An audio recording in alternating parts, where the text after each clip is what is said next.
Chapter 8. Spotted. Muffled voices echoed down the hallway as Faddy came up the stairs to the family's apartment. No one's supposed to be home, he thought, pressing his ear against the front door. He could hear Uncle Armin's voice rumbling inside. Faddy inserted his key and pushed open the door to find his parents, Uncle Armin and Karla Neluther, in the living room, huddled around a pot of tea and sugared almonds. Professor Sahib found a group of women who were trying to get on the truck that night, Habib explained to the other adults. They remembered seeing a little girl standing on the side of the road crying. His face was flushed as he looked up to see Faddy enter. Faddy's heart pounded as he retreated around the corner into the hall. He didn't want to be told to go out to play or something. He wanted to hear what was going on. Habib continued. They were a group of sisters taking their father to Peshawar for medical treatment. They were having a difficult time with the old man because he was so sick. I remember them, thought Faddy, his heart pounding. He'd stepped over the poor old man in his rush to get to the truck. Well, continued Habib, the woman said the crowd dispersed within seconds as the Taliban came roaring down the road in pursuit of the truck. The woman picked up her father and hid in one of the warehouses. Are they sure it was Mariam? Asked Karla Neluther. Their description matches Mariam's features and what she was wearing, said Habib. Did they see what happened to her? Pressed Safuna. One of the sisters, Aisha, the one Professor Sahib spoke to, felt bad that a little girl was out there all alone, so she came out to look for her. Oh, Allah have mercy, said Uncle Armin. Aisha spotted Mariam talking to her family and thought she'd been found by her parents, so she went back into the warehouse. Family? What family? Whispered Safuna. A man, his wife and 2 sons, said Habib. That's who Aisha remembers seeing before she returned to the warehouse. Professor Sahib found another man who'd been unable to get onto the truck that night, but the man didn't remember anything about seeing Mariam or the family Aisha was talking about. Who knows what kind of people she's with, moaned Safuna. They must be good people, soothed Karla Neluther. They took in a helpless little girl. But who knows where they took her? Cried Safuna. Well, we know the family was trying to get to Peshawar, said Uncle Armin logically. They'll probably get the traffickers to bring them across the border since their passage has been paid for. Once Mariam reaches Peshawar, it'll be much easier to find her.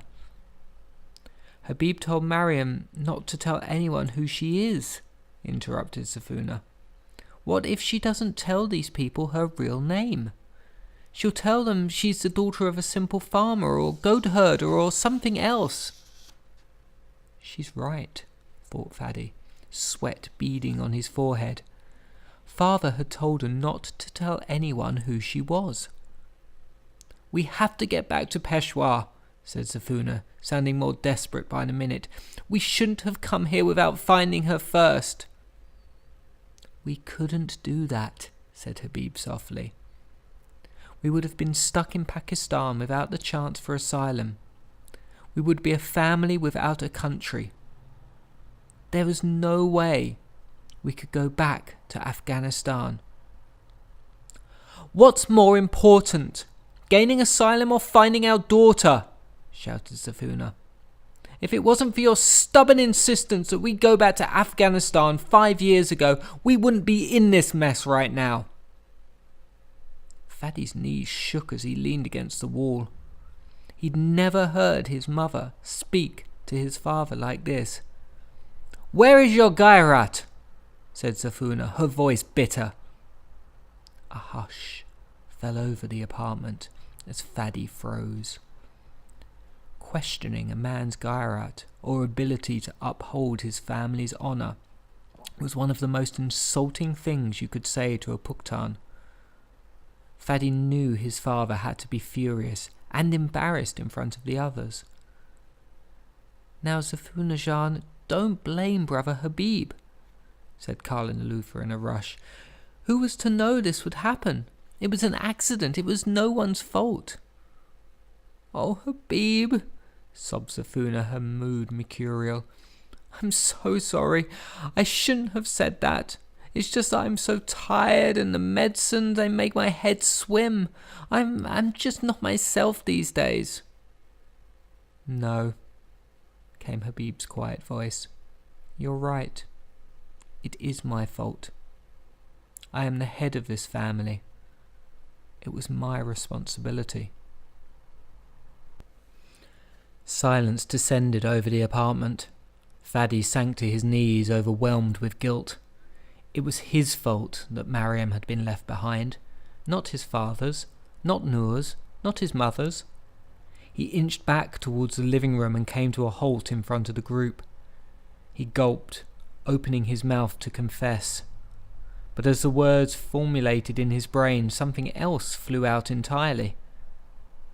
"Mariam knows where we were going," blurted Fadi. "I told her about Mother's cousin who lives in Peshawar and that she was going to meet us at the border." "You told her that?" said Zafuna, wiping away her eyes. "Yes," said Fadi, "but I didn't remember Carla Nargis's name, just that she was your cousin and that she and her husband ran a clinic for refugees." "So she knows we have a family in Peshawar?"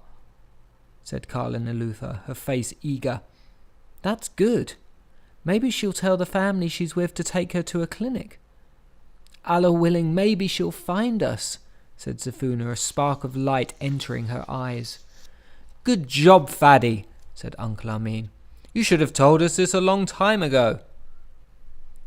"It's a good possibility," said Habib, holding up his hand, "but let us not get our hopes up too much." "Then find the money to go back to Peshawar, Habib," said Zafuna. She shot her husband an angry look. "Let's go to the border and find her." Habib closed his eyes and looked the other way. "I would love to do that, Jean," he whispered. "But you know as well as I do that will take time." Fadi looked at the sadness on his father's face and wanted to hide away in the ball of shame. "It's me that has no honour. All this is my fault. I have to do something. But what?" After a quick snack of crackers and peanut butter, Fadi grabbed his camera and left the apartment. Noor had returned from work and their parents were telling her about Professor Sahib's phone call. He caught a glimpse of hope on her face just as the door closed behind him. He clambered down the stairs and exited the apartment complex. It was a warm September day and it felt good to have the sun shining on his back as he walked along Paseo Padre Parkway, heading towards Lake Elizabeth Park. Mother was right about one thing, he thought morosely. If only we had enough money to go back to look for Mariam. I bet she's gotten across the border. She's looking for us. I just know it. But where would the money come from? It cost thousands of dollars and his father barely made enough to pay for the rent and food. Even with Noor's help, there was no way they could collect that much. Maybe I can get a job. But where? You had to be 15 to work. Maybe he could get a paper route like Zalmay's friend, but that would take years to save up. He needed a younger brother like Claudia's, who had a ton of money, or he needed to have a stroke of good luck. Claudia and her brother had hit the jackpot while hiding out at the Metropolitan Museum of Art. Claudia, a stickler for cleanliness, had insisted that she and her brother take a bath in the museum's fountain late at night. While wading through the water, they'd found heaps of coins lying on the tiled bottom. Over the years, visitors to the museum had thrown money into the fountain for good luck. Claudia and her brother had ended up using the fountain as their own private piggy bank. But Fadi didn't have a loaded sibling or access to such a bank. He kicked a pebble on the sidewalk in frustration and stubbed his toe. "Ow!" he grumbled. Maybe I can borrow the money from someone. But who? Uncle Amin wasn't a possibility. He didn't make a lot of money and he was supporting his brother, who was out of work. Then again, his father would have borrowed money from someone. if it had been a possibility, and returned to Pakistan to look for Mariam. Professor Sahib's news, along with all this thinking, was giving Fadi a headache. He rubbed his forehead with his fingers and waited at the crosswalk. As the little man on the light changed to white, he followed a woman pushing a stroller to the other side of the street. The sound of music floated through the air as an ice cream truck came around the corner. "It's Mr. Singh," remembered Fadi, "Uncle Armin's neighbour across the road." When he'd first met Mr. Singh the week of his arrival, he'd been surprised to see that the jovial ice cream truck driver had a beard and a turban similar to many Afghans. But he wasn't Afghan, or even Muslim. He was from India, and the beard and turban were a sign of his Sikh religious beliefs. Mr. Singh always gave the kids a discount when Carl and Aloofa got them popsicles. Man, popsicles! A genius American invention. That and Twinkies. Peanut butter, lime jelly-o, and Snickers bar. He looked with a frown at the group of kids gathering around the small white truck. Darn, I wish I had some money, but I don't even have a dime to my name. He was about to trudge on when a familiar flash of red caught his eye. It was Ike and his buddy. Fadi dove behind a tree just as Felix ran over carrying 2 large ice cream cones. Fadi stood watching them, hoping they weren't hanging out in the park. The boys were standing on the corner licking their cones when a sleek grey Mercedes-Benz pulled up next to them. Even though it was a red zone, the car stopped, and a dark-haired woman in a tailored black suit popped out. Felix stiffened and threw his cone into the bushes. The woman waved her finger at Felix and pointed to her watch. Her hair swung angrily as she gestured to the car and climbed back in. His jaw clenched. Felix nodded to Ike and got into the passenger seat. As the car took off in a squeal of tyres, Ike headed towards the bus stop. Good, thought Fadi with relief. They're gone. By the time Fadi made it over to the edge of the lake, the sun had begun to sink into the line of clouds on the horizon. Hints of pink and lavender and grey appeared at the top of the trees. Fadi took his camera from his backpack and removed the lens cap. This was the first time in months that he'd had the chance to use it. He looked through the viewfinder and aimed it toward the golden hills in the distance. A sense of calm flowed through him as he went through the familiar motions of framing different shots. Fadi turned the ring on the lens and focused on a family of ducklings swimming on the glistening water. He framed the little last duckling in the viewfinder and clicked. He clicked again as a little boy was yanked from the edge of the lake by his distracted mother. The look on the kid's face was priceless, outrage mixed with relief.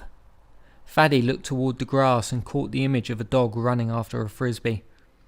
A tall, ebony-skinned woman in a lime-green jumpsuit ran by him, and he caught her tennis shoe in motion. "Hi," she called out, flashing a smile. Fadi blushed and pointed his camera somewhere else. Soon he was lost in capturing images of carefree children playing on the jungle gym or pumping their legs on the swings. There were no film in the camera. But that didn't matter. After his father had given him the camera, he taught Fadi how to use it, sharing his own passion for photography. They used to go up to the hills in Kabul and take pictures of the city below them.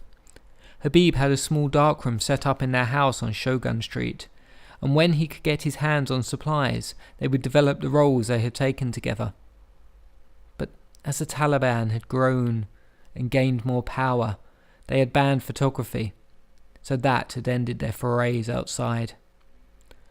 When his father had brought home the news of the photography ban, his cheeks had flushed with anger. "These are not true Muslims," he'd grumbled. "In Islam there is no compulsion in religion. One person does not have the right to dictate how another believes or lives." Fadi sighed, wishing his father were with him. But these days Habib was too busy or too tired to waste time clicking away with a camera. His headache gone, Fadi went back to brainstorming about how to get enough money to fly back to Pakistan. "I got into this mess. I need to figure out how to get out of it."